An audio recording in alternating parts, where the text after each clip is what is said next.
In the Gospel of Mark,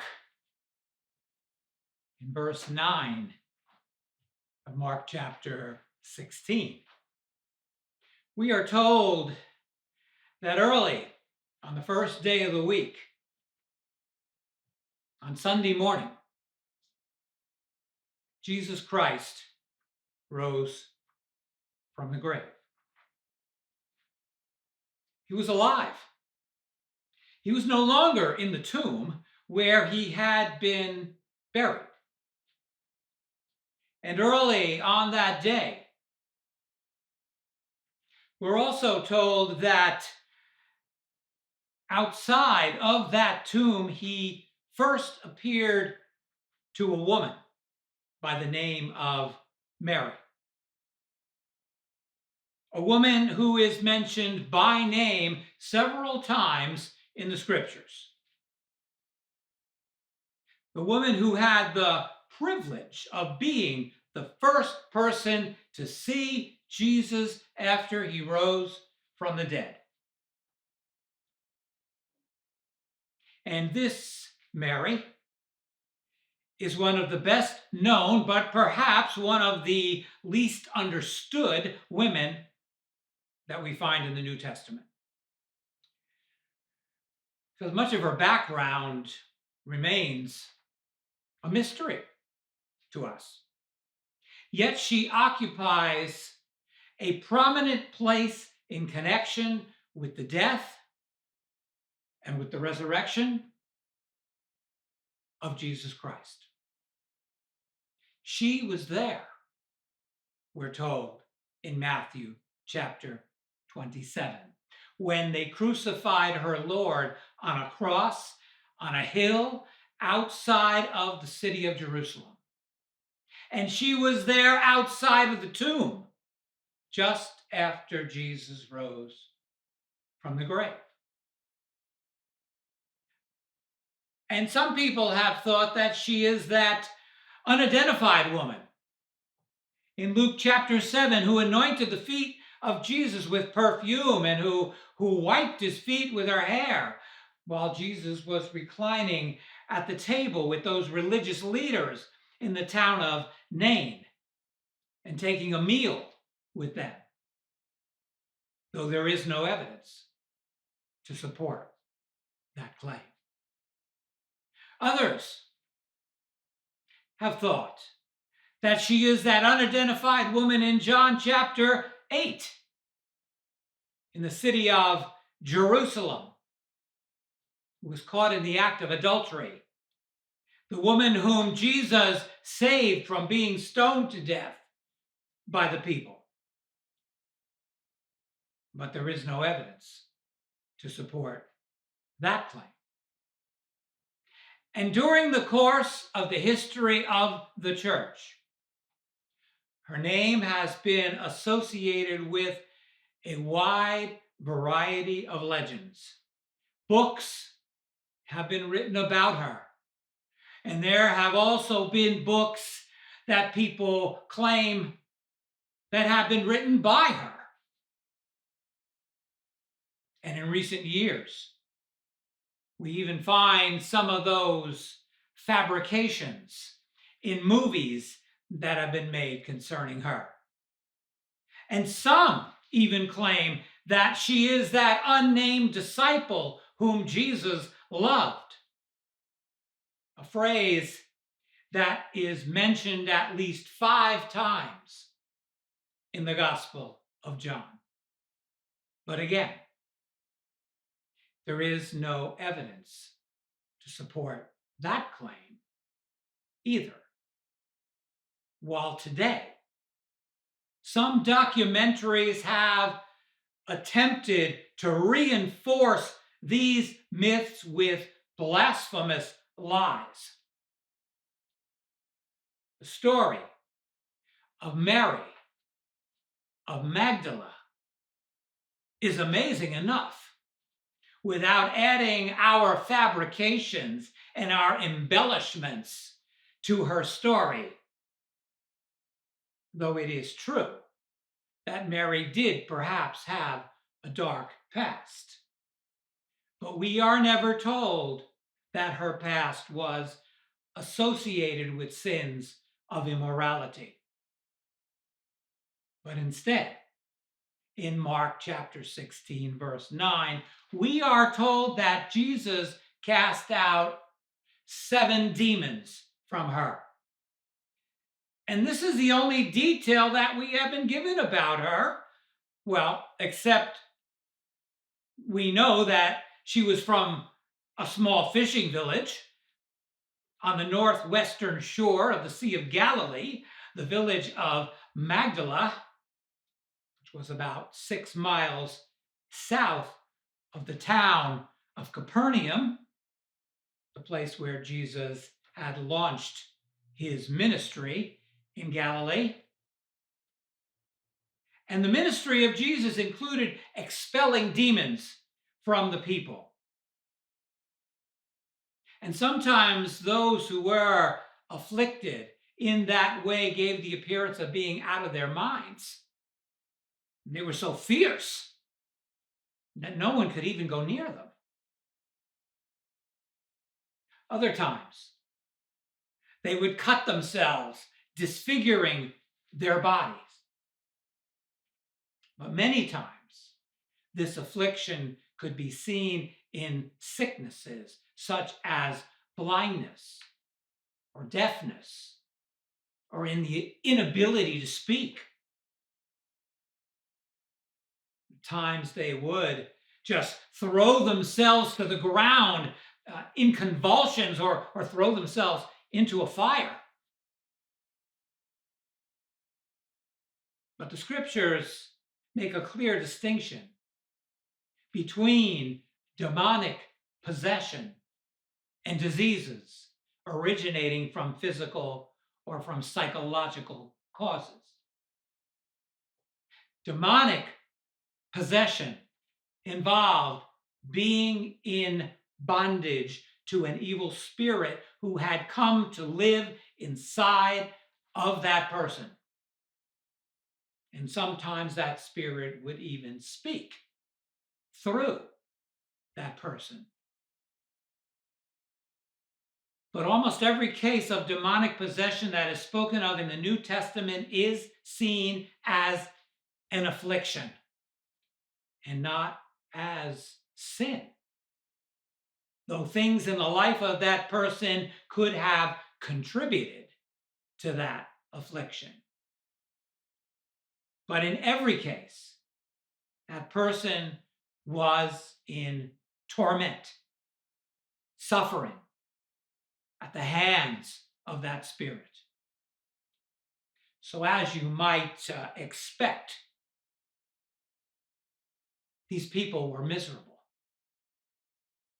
Many of them were driven away from society.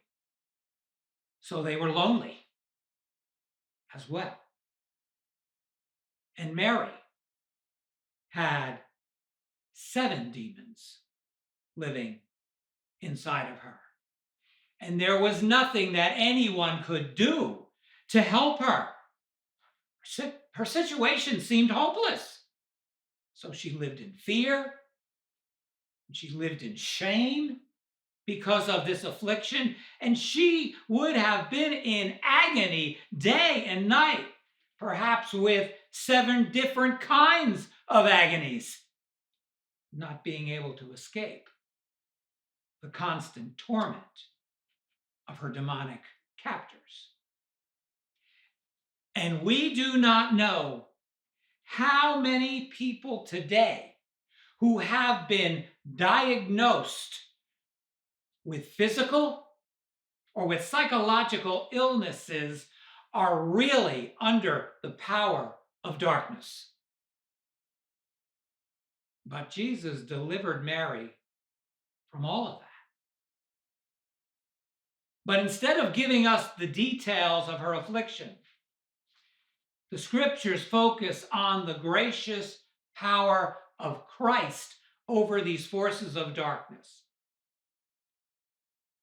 And an interesting observation that perhaps we have never considered before is that these demon-afflicted people generally did not come to Jesus for help on their own.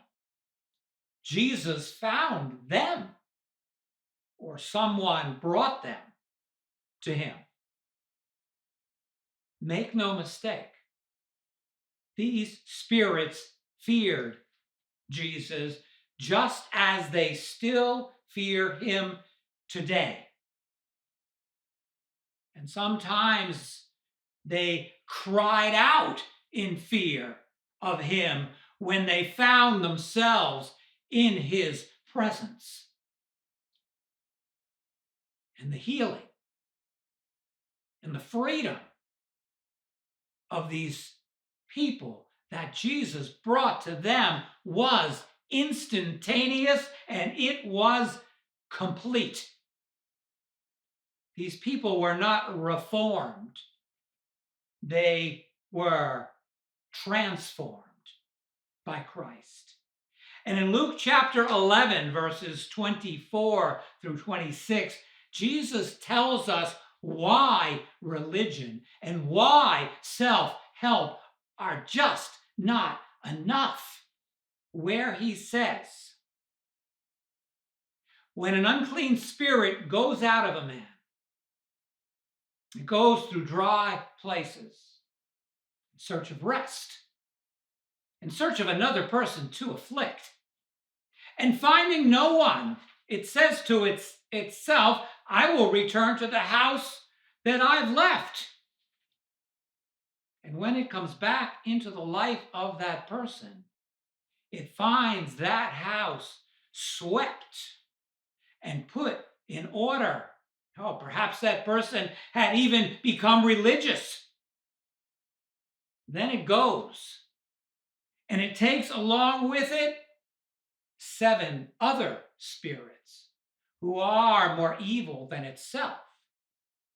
And so they go and they live there inside of that person. And Jesus says, so the last condition of that person is worse than the first condition. And perhaps that was the condition of Mary. So she knew it was impossible to free herself from those demons within her. She needed help. She needed Jesus. As we are told in Isaiah 64:6, where it says that all of our righteous deeds are like filthy rags. We have no power to change our heart. We have no power to transform our lives. Only Christ can do that. Only he can give us freedom from the grip of Satan. We can clean the house. We can make sweeping changes in our lives. And we can put our lives in order. But that does not remove the kingdom of darkness from within us and bring us into the kingdom of light. Only Christ can do that.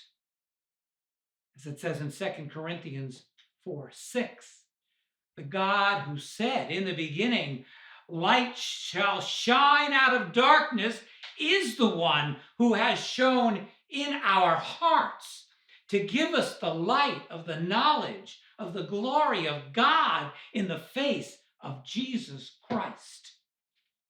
And that is what happened to Mary of Magdala.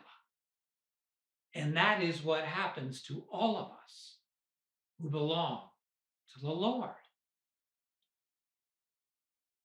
No wonder she was there at the cross. No wonder she was there at the tomb. No wonder she was there when others had abandoned him. And so, after the Sabbath day, she was determined to anoint his body, to prepare him for a proper burial. So at daybreak on the first day of the week, she went to the tomb with spices. His resurrection was not yet a reality in her mind, even though Jesus had told his disciples that he would rise from the grave on the third day, and it was, in fact, the third day. But her love for him, her devotion to him, was about to be rewarded in an extraordinary way. So in John chapter 20, we are told that when she arrived at the tomb, she saw that the stone had already been rolled away from the entrance of the tomb. And she panicked because she thought that someone had removed the body of Jesus from the tomb. And Mary was standing there outside of the tomb, weeping. And as she looked into the tomb, she saw two angels sitting there. And they said to her, "Why are you weeping?" She said to them, "I'm weeping because they've taken away my Lord, and I don't know where to find him." And then she turned around, and Jesus was standing there. And he said to her, "Why are you weeping?" And thinking he might be the caretaker of the garden, she said to him, "Sir, if you have carried him away, then tell me where he is." Through her tear-filled eyes, in her confusion, she didn't recognize him. And then Jesus said one word to her. He said her name. He said, "Mary." And then she said one word to him. She said, "Rabboni," which in Aramaic means teacher, master, Lord. She had found her Lord. And in an instant, her overwhelming grief was changed to overwhelming joy. And so Mary of Magdala went to the disciples with the good news that Jesus was alive. He had risen from the dead, and she had seen him. She was there through it all. No one can ever take that away from her. And though we were not there on that day, we can certainly love our Lord the way that she loved him. Because we know where to find him, don't we? We will seek him and we will find him. We are told in Jeremiah 29:13, if we will search for him with all of our heart. Amen.